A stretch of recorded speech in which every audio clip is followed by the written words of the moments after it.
Hello guys, तो मैं आप लोग के सामने लेके आ गया हूँ चार्लोट एपिसोड नंबर 7, जिसे मैं हिंदी में एक्सप्लेन करने वाला हूँ। तो जो लोग भी मेरे चैनल पर नए हैं तो प्लीज मेरे चैनल को सब्सक्राइब करें और बेल आइकन को प्रेस करें। मेरा एक इंस्टाग्राम पेज है तो उसे भी जाके फॉलो कर लीजिए, लिंक इन डिस्क्रिप्शन, साथ साथ फेसबुक और डिस्कॉर्ड पर भी। एपिसोड में हमें दिखाया गया था कि ओतो की बहन की तबीयत बहुत ज्यादा खराब है, जिसके बाद उन्हें ये भी पता चलता है कि कोलैप्स पावर वाले बंदे को देखा गया है और वो उसी स्कूल में जिस स्कूल में हमारी ओतो की बहन पढ़ती है।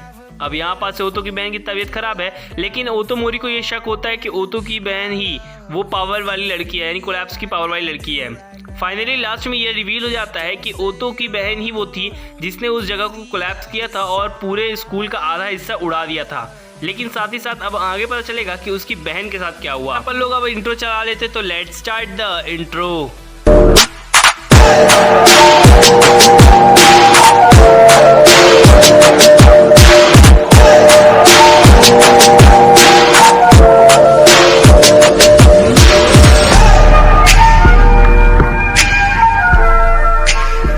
स्टार्टिंग में ओतो को दिखाया जाता है जो कि हॉस्पिटलाइज हो चुका होता है। जब उसकी आंख खुलती है तो वो डॉक्टर से पूछता है कि उसकी बहन कहाँ पर है। जहाँ पता चलता है कि उसकी बहन मर चुकी है तो एक डिटेक्टिव पूछताछ करने भी आया होता है। यहाँ पे वो अपने घर पहुँचता है और अपनी बहन की फोटो को देखता है और काफ़ी ज़्यादा दुखी होता है और बहुत ज़ोर ज़ोर से रोने लगता है, इस बात को याद करते हुए कि वो उसकी बहन उसका कितना ख्याल रखती थी।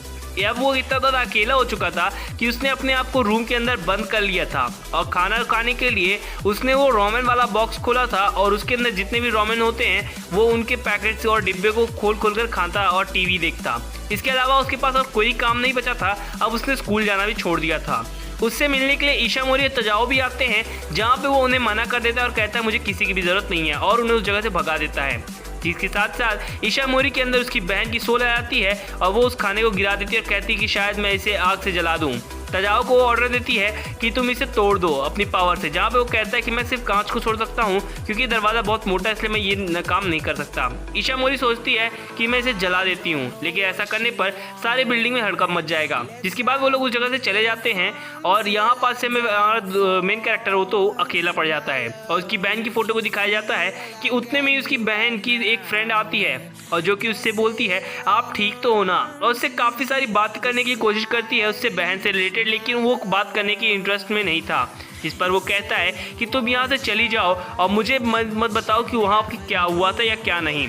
मुझे लगता है इसका कनेक्शन उन साइंटिस्ट के साथ ज़रूर होगा और उसकी बहन अभी भी जिंदा होगी, औरतों को बताया नहीं गया होगा।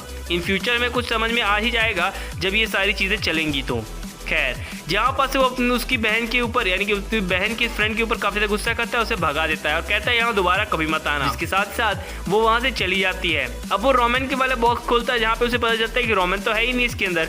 अब वो बाहर की तरफ तैयार होकर जाने लगता है तो उसे देखता है कि दो बंदे आए हुए हैं और वो समझ जाता है कि ये कोई और नहीं, ये स्पेशल फोर्स वाले बंदे हैं जो कि उसे ले जाने आए हैं। तो वो अपने पावर्स का यूज़ करता है और एक बंदे को एक दूसरे बंदे के हाथों नॉक करवा देता है और खुद वहाँ से कूद जाता है और वापस से अपनी सोल को अपनी बॉडी के अंदर ला लेता है। अब वो गेट खोलता है और उस जगह से बाहर की तरफ आता है जहाँ पे वो बुढ़ऊ देखता है और कहता है कि यहाँ पास से अब मैं जा रहा हूँ कुछ समय के लिए। जिसके बाद वो वहाँ से चला जाता है और काफ़ी ज़्यादा अकेलापन महसूस करता है। वो सड़क पर जाते वक्त एक स्टेशन के अंदर बैठ जाता है और सोचता है कि मुझे यहाँ से काफ़ी दूर निकलना होगा, और ट्रेन के अंदर बैठकर वो निकल जाता है इस जगह से। दूसरी जगह पर पहुँचता है तो उसे एक जगह दिखती है जहाँ पे आप कभी भी रुक सकते हो। एक्चुअल में यहाँ पे आपको खाने और टीवी देखने के और आराम करने के लिए इस जगह मिलेगी, और वो उस जगह पर रहने लगता है कुछ रेंट देकर। अब देखते ही देखते कुछ दिन बीत जाते हैं और वो ऐसे ही पिज़्ज़ा, बर्गर और ऐसी चीज़ें खाता है जो कि उसकी सेहत के लिए अच्छा नहीं होता है, जहाँ पे अब उसने कुछ दिन बिता दिए होते हैं। अब वो कहता है ये जगह भी मुझे बोरिंग लगने लगी है तो अब मैं इस जगह से जाना चाहता हूँ। और वो सड़क पर जा ही रहा होता है कि उसे एक दुकान दिखती है जहाँ पे एक औरत खाना पका रही होती है और वो उस जगह से उस चीज़ को ले लेता है। अब वो क्या था मुझे खुद नहीं पता, जापानीज तो बहुत कुछ खाते रहते हैं। जब वो जा रहा होता है सड़क में तो उसे एक गेम प्ले दिखता है जहाँ पे वो गेम्स को देखकर काफ़ी ज़्यादा इंटरेस्ट लगता है उसे इस गेम के अंदर।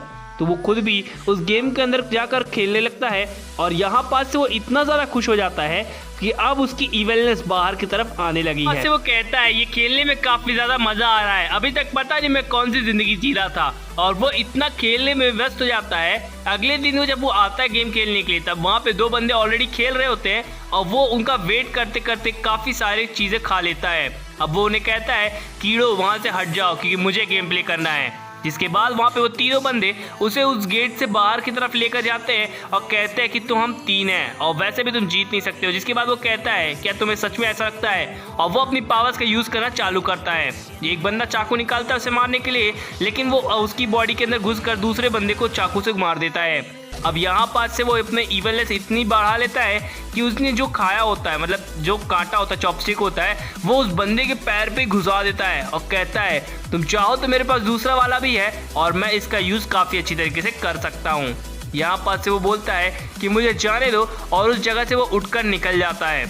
अब वो सड़क पर जा ही रहा होता है कि उसे एक बार फिर कुछ गुंडे रोक लेते हैं। एक्चुअल में ये वही बंदे हैं जो फ़ोन लगाकर उन्हें बुलाया होता है। अब यहाँ पास से वो कहता है कि यहाँ का दादा मैं हूँ, तो दीदी बनने की ज़्यादा जरूरत नहीं है तेरे को। उनके बीच में काफ़ी ज़बरदस्त फाइट होना चालू हो जाती है, जहाँ पे हमारा कैरेक्टर काफ़ी अच्छी पावर का प्रदर्शन करते हुए और सबकी गांड फाड़ते हुए। खैर, उसमें जो चॉपस्टिक होती है जिससे वो खा रहा होता है, तो वो अब उसके आँख के ऊपर लगा देता है, जहाँ पे वो कहता है कि प्लीज़ मुझे मर्सी दे दो।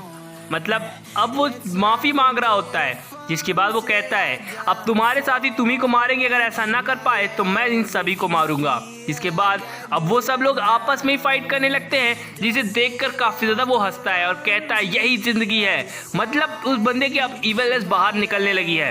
अब वो सभी को पीटता है तो एक बंदा जल्दी से जल्दी एक बॉक्स के पास पहुंचने की कोशिश करता है, जिसे वो तो उठा लेता है और कहता है शायद ये तुम्हारे लिए कुछ ज़्यादा इंपॉर्टेंट है। अब वो जब उसे खोलता है तो उसे पता चलता है कि इसके अंदर ड्रग्स है और वो एक पेज के ऊपर रखकर उस पर ड्रग को लेने वाला होता है कि तभी एक ज़बरदस्त किक पड़ती है उस बॉक्स के ऊपर और वो जगह से, मतलब वो ड्रग जो होता है हवा में उड़ जाता है और ये उसकी आंखों के सामने होता है और हमें पता चलता है कि ओए कोई नहीं और नहीं, ओटोमोरी होती है। वो बताती है कि मैं तुम्हें काफ़ी लंबे समय से स्टॉक कर रही हूँ और तुम हर जगह पे, यानी कि ट्रेन में हो या कहीं और पर भी हो, मैं तुम्हें काफ़ी लंबे समय से देख पा रही हूँ। तुम्हारी इवलनेस बाहर आती है। जिसके बाद वो बताती है कि तुम मेरे साथ चलो, बस तुम एक बाइट खा लेना खाने का, उसके बाद से मैं तुम्हें कभी भी रोकूंगी नहीं। अगर तुम ऐसा ना कर पाए तो तुम्हें फिर से मेरे साथ ही चलना होगा, यानी कि अगर खाना पूरा खत्म कर लिया तो मैं तुम्हें वापस से कभी नहीं जाने दूंगी और तुम्हें स्कूल ज्वाइन करना होगा। इसके बाद वो कहता है ठीक है, तुम्हें अपना प्रॉमिस याद रखना होगा, अगर मैंने एक ही बाइट, अगर मुझे अच्छा लगा तो ठीक है मैं रुकूंगा, नहीं तो फिर चला जाऊंगा। जिसके बाद वो उस घर पे जाते हैं जहाँ पे तकाजू लिखा होता है।